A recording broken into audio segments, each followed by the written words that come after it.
फिर से आइए जरा देखिए इसमें क्या बोला गया है।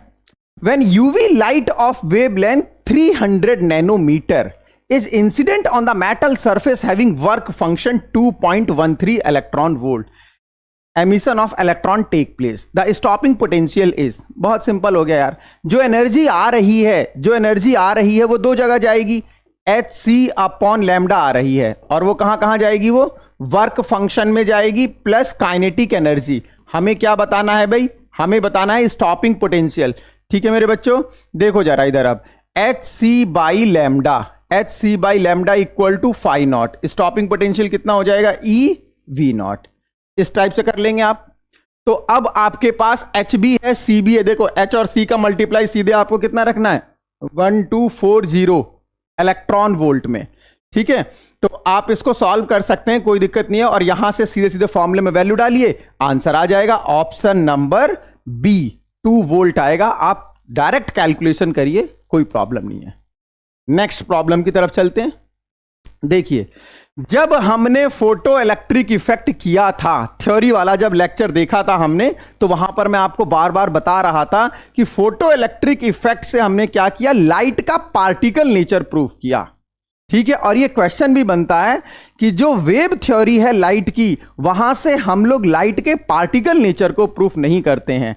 ठीक है ना, तो आइंस्टीन को इसके लिए नोबेल भी है कि आपका जो फोटो इलेक्ट्रिक इफेक्ट है वहां से लाइट के पार्टिकल नेचर को हमने प्रूफ किया था। अब देखिए क्वेश्चन क्या कह रहा है, which of the following phenomena does not explain wave nature of light. Light के वेव नेचर को कहां से एक्सप्लेन नहीं किया जा सकता, रिफ्लेक्शन में बिल्कुल 100% हमने किया, डिफ्रैक्शन भी किया है हमने, फोटो इलेक्ट्रिक इफेक्ट नहीं किया है। हम फोटो इलेक्ट्रिक इफेक्ट को लाइट के पार्टिकल नेचर से करते हैं, इंटरफेरेंस भी किया है, पोलराइजेशन भी किया है। तो इसमें जो है ओनली हमारा क्या हो जाएगा, फोटो इलेक्ट्रिक इफेक्ट जो है वो सही होगा।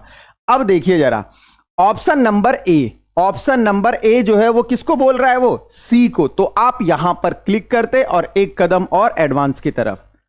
बात समझ में आ रही है। अब जल्दीबाजी में बच्चा कैसे गलत करता है, देखिए, जैसे उसने देखा ये पढ़ा, उसको लगा कि भाई कौन सा है, सी ऑप्शन सही है इसका। भाई यहां सी लिखा हुआ है ना, देखो समझने की कोशिश करो, यहां सी लिखा हुआ, उसने तुरंत क्या कर दिया, एक्साइटमेंट में सी पर क्लिक कर दिया। उसको लगा भाई यहां सी वाला ही तो सही। अरे आप ये देखिए भाई, ऑप्शन में सी वाला कहां पर सही है। तो ये सारा प्रेजेंस ऑफ माइंड, बात आ रही है समझ में। चलिए आगे की तरफ चलते हैं, एक और प्रॉब्लम देखते हैं भाई। देखो इसमें क्या बोला गया है, in photoelectric experiment energy of 2.48 electron volt is irradiated a photon sensitive material, the stopping potential was measured to be 0.5 volt. Work function of the photosensitive material is, भैया बहुत सिंपल है, देखना जरा। पहले तो आप ये समझिए, जो आपको पोटेंशियल दिया रहता है वोल्ट में, ये मैंने कितनी बार आपको बताया बेसिक क्लास में भी, अगर स्टॉपिंग पोटेंशियल वोल्ट में है तो यही क्या बनेगा, काइनेटिक। जैसे मान लो 5 वोल्ट है, तो काइनेटिक एनर्जी जो होगा ना, 5 इलेक्ट्रॉन वोल्ट भी यही बनेगा, ये काइनेटिक एनर्जी बन जाएगी आपकी इलेक्ट्रॉन वोल्ट में। तो ये आपको पता होना चाहिए। अब टोटल कितनी एनर्जी आ रही है भाई, टोटल एनर्जी आ रही है आपकी 2.48, ये दो जगह जाएगी, कहां कहां, वर्क फंक्शन में प्लस काइनेटिक एनर्जी में। तो काइनेटिक एनर्जी कितना हो जाएगा, 0.5 इलेक्ट्रॉन वोल्ट में हो गया ना ये, तो 0.5 हो गया ये। अब आप देखिए जरा, फाई नॉट इक्वल टू कितना हो जाएगा, 2.48 माइनस 0.5 कितना आ जाएगा, ये आ जाएगा 1.98 ईवी। मतलब जो स्टॉपिंग पोटेंशियल वोल्ट में होता है वही काइनेटिक एनर्जी इलेक्ट्रॉन वोल्ट में बनती है मेरे बच्चों। ठीक है ना, ये आपको पता होना चाहिए। ये सारा का सारा मैंने आपको बहुत डिटेल में एक्सप्लेन करके बता रखा है। पहले आप अपना थ्योरी वाला लेक्चर कंप्लीट करिए, उसके बाद आप क्वेश्चंस को देखिए, सारा कुछ आपको समझ में आएगा। नोट्स बना लीजिए, एक वर्कशीट पर फॉर्मूलों को लिख लीजिए, आप तुरंत देखिए कि कौन सा फॉर्मूला लगेगा, आसानी से आप क्वेश्चंस को कर सकते हैं मेरे बच्चों। तो आप इसमें ऑप्शन नंबर ए को क्लिक करते, एक कदम फिर जेईई एडवांस की तरफ चलते आप। नेक्स्ट इसमें देखो भाई, ये फिर से एक्सप्लेनेशन का पार्ट है जेई मेंस 2024। अभी सारे क्वेश्चन जेई मेंस 2024 के चल रहे हैं और अप्रैल सेशन के, इट मीन जो अप्रैल में जो एग्जाम हुए हैं हमारे, उसमें आई थिंक सभी एग्जाम में आपको क्वेश्चन पूछा गया है। वो डिटेल भी मैं लेकर आऊंगा कि कौन से शेड्यूल में कितने क्वेश्चंस पूछे गए थे, फरवरी वाले में कितने पूछे गए थे, जनवरी वाले में कितने पूछे गए थे और अप्रैल वाले में किस टॉपिक से। ये पूरा एनालिसिस हम लोग करेंगे चैप्टर के लास्ट में, ठीक है। आइए जरा अब देखते हैं हम लोग इसमें मेरे बच्चों क्या बोला गया है। Which of the following statement is not true, फिर से प्रेजेंस ऑफ माइंड, जल्दीबाजी नहीं करना है, is not true about stopping potential.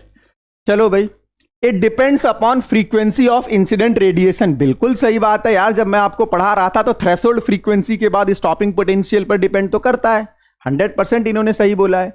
It is 1/E times the maximum kinetic energy of electron. बिल्कुल सही है भाई। काइनेटिक एनर्जी का फॉर्मूला क्या होता है? काइनेटिक एनर्जी का फॉर्मूला होता है EV0, ठीक है। अब आइए, it increases with increase in intensity of incident radiation. भाई यहां पर मामला गड़बड़ हो गया।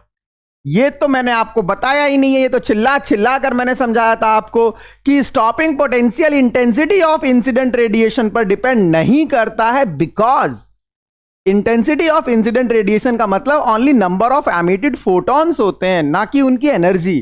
तो ये वाला स्टेटमेंट भाई साहब इन्होंने गलत बोल दिया, और हमारे लिए लेकिन ये ऑप्शन सही है, क्योंकि हमें यही बताना था कि कौन सा ऑप्शन गलत है, कौन सा ऑप्शन ट्रू नहीं है। It depends on the nature of material, ये भी सही है। तो ऑप्शन नंबर सी हमारे लिए सही होता और स्टेटमेंट में ऑप्शन नंबर सी गलत है, ठीक है ना। हमें गलत ही फाइंड आउट करना था। देख लो आप लोग जेई मेंस में कैसे कैसे क्वेश्चंस आ रहे हैं। आप लोगों ने सोच रखा है ना कि जेई मेंस, अरे भाई JEE mains, IIT JEE mains की तैयारी कर। आप देखिए क्वेश्चन कैसे आ रहे हैं। अभी मैंने जो सॉलिड से कराया था, सॉलिड से भी आपने देखा था, सॉलिड जो हमने चैप्टर किया है सॉलिड से भी देखा आपने, तो आप समझ सकते हैं कि किस हिसाब से चीजें चल रही हैं। प्रेजेंस ऑफ माइंड को चेक किया जा रहा है। फिर से देखिए भाई, आपको 2 स्टेटमेंट दिए हुए हैं। ये भी क्वेश्चन जेई मेंस 2024 अप्रैल सेशन का है। आइए जरा, स्टेटमेंट नंबर 1 में क्या बोला गया है। Figure shows the variation of stopping potential with frequency for the 2 photosensitive material M1 and M2. The slope gives the value h by E. बिल्कुल सही है। Where h is Planck's constant and E is charge of electron.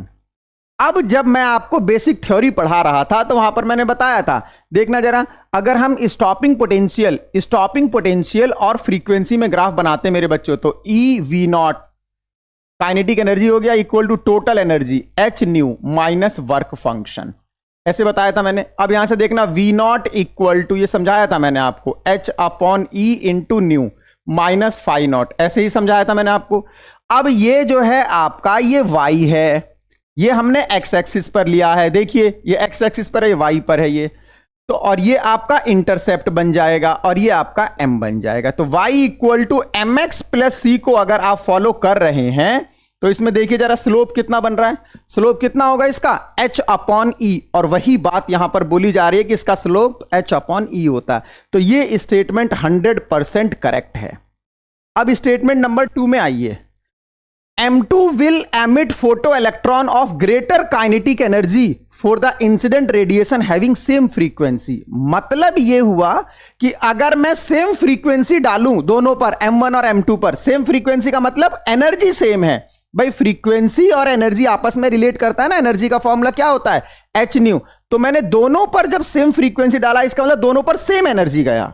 तो वो कह रहा है कि जो काइनेटिक एनर्जी होगा, वो काइनेटिक एनर्जी किसका होगा ज्यादा? M2 का। आइए देख लेते हैं भाई, एनर्जी 2 जगह जाएगी, वर्क फंक्शन में और काइनेटिक एनर्जी में। तो यार इसका वर्क फंक्शन तो कम है और इसका वर्क फंक्शन ज्यादा है। अब मेरे पास एनर्जी तो फिक्स है जो मैं प्रोवाइड कर रहा हूं, तो यार एक बार बताइए, इसका वर्क फंक्शन कम है, इसका वर्क फंक्शन ज्यादा है, तो इसको कम काइनेटिक एनर्जी मिलेगी ना, क्योंकि इसका वर्क फंक्शन ज्यादा है, तो इसको काइनेटिक एनर्जी कम मिलेगी। जबकि स्टेटमेंट में बोला गया है कि जो काइनेटिक एनर्जी होगी वो क्या होगी? ग्रेटर होगी। तो ये स्टेटमेंट भाई साहब गलत हो गया।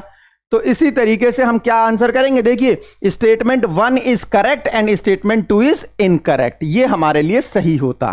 फिर से बेसिक कॉन्सेप्ट रहा ये, ठीक है, कोई कंफ्यूजन? चलिए आगे की तरफ चलते हैं फिर हम लोग। ये देखिए असर्शन रीजन से आया। असर्शन रीजन से है, लेकिन क्वेश्चन बहुत सिंपल होगा। देखते हैं जरा। फर्स्ट असर्शन में क्या बोला गया है? Number of photon increases with increase in frequency of light. मेरे भाई मेरे बच्चों, नंबर ऑफ फोटोन ये इंटेंसिटी पर डिपेंड करता है। इंटेंसिटी जितनी ज्यादा होगी उतना ही ज्यादा फोटोन स्ट्राइक करेगा। फ्रीक्वेंसी तो एनर्जी से रिलेट करता है। तो ये कह रहा है कि नंबर ऑफ फोटोन इंक्रीजेस, कभी नहीं हो सकता फ्रीक्वेंसी के साथ। तो ये स्टेटमेंट तो गलत है, असर्शन हमारा गलत है। एक बार रीजन पर देख लेते हैं। Maximum kinetic energy of emitted electron increases with frequency of incident radiation. बात तो सही है कि जो काइनेटिक एनर्जी होती है, जब हम थ्रेशोल्ड फ्रीक्वेंसी से ज्यादा फ्रीक्वेंसी करेंगे तो उस केस में क्या होगा, आपका काइनेटिक एनर्जी इंक्रीज होगा। और ये फोटो इलेक्ट्रिक इफेक्ट की बात हो रही है, तो इसका मतलब थ्रेशोल्ड से आगे ही चल रहा होगा। तो ये वाला स्टेटमेंट हमारा गलत है, ये वाला स्टेटमेंट हमारा सही है। तो आइए ऐसा ऑप्शन देख लेते हैं। A is not correct but R is correct. तो भैया ए इज नॉट करेक्ट तो सही है और आर करेक्ट भी है, तो ये ऑप्शन हमारा सही हो जाता और एक कदम फिर हम लोग जेई एडवांस की तरफ जाते। जेई मेंस 2024 चल रहा है और आप डुअल नेचर के क्वेश्चन कर रहे हैं और आपको यह एहसास हो रहा होगा यार इतना सिंपल चलता है। आइए आगे चलते हैं। देखिए ये जो क्वेश्चन है, ये वाला ग्राफ भी आप लोगों ने ड्रॉ किया हुआ है। ये जो ग्राफ है इसमें क्या है, इंटेंसिटी में, स्टॉपिंग पोटेंशियल में वेरिएशन बताना है आपको, और आपको ग्राफ दे रखा है करंट वर्सेस पोटेंशियल का। तो देखो भाई, ये वाला ग्राफ तो गलत है यार। कैसे पता चल रहा है कि ये गलत है? क्योंकि इसमें इंटेंसिटी हमारी क्या है, अलग अलग है, और स्टॉपिंग पोटेंशियल इन्होंने क्या कर दिया, अलग अलग। जबकि इंटेंसिटी स्टॉपिंग पोटेंशियल आपस में कोरिलेट नहीं करते हैं। बी ऑप्शन को देखिए, इसमें भी सेम वही कॉन्सेप्ट है, स्टॉपिंग पोटेंशियल अलग अलग है, तो ये भी गलत हो गया, ये वाला भी गलत हो गया। ये बिल्कुल परफेक्ट ग्राफ है, तो ये हमारा 100% सही होता।